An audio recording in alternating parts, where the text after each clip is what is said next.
J'ai pas mal réfléchi sur cette histoire du statut de la première dame. Aux États-Unis, les premières dames n'ont pas de statut, contrairement à ce qu'on imagine. Mais en revanche, ce qui existe, c'est qu'il y a un budget, que ce budget est publié, et qu'il y a une transparence sur les dépenses occasionnées.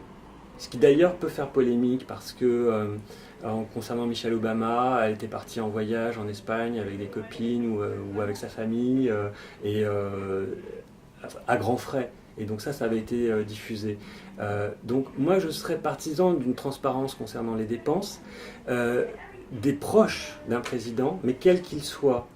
C'est-à-dire enfant, épouse ou maîtresse, ce qu'on veut, qu'il y ait une transparence sur ses dépenses, que ce soit publié.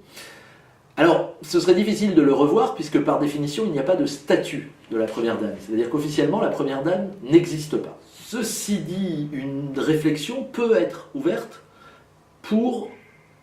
En fait, on peut reformuler votre question en demandant est-ce qu'il faudrait prévoir un statut, mais qui serait à ce moment-là un problème de statut constitutionnel ou statut légal de la première dame. Alors, c'est vrai que la question n'est pas totalement dénuée de sens, puisque la première dame a un certain nombre de fonctions, de fait.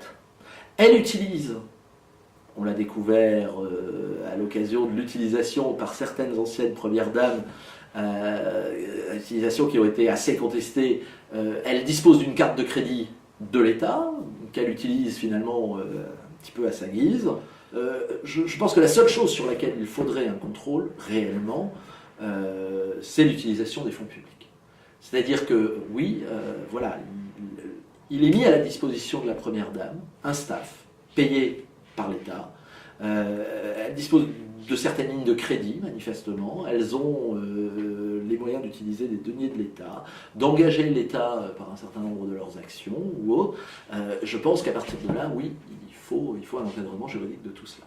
Parce que, non pas parce qu'elle est première dame, mais parce qu'on a affaire à quelqu'un qui utilise de l'argent public. Et qu'il est toujours bon que, même si ce ne sont pas des sommes considérables, l'utilisation des deniers publics soit soumise à un encadrement législatif strict.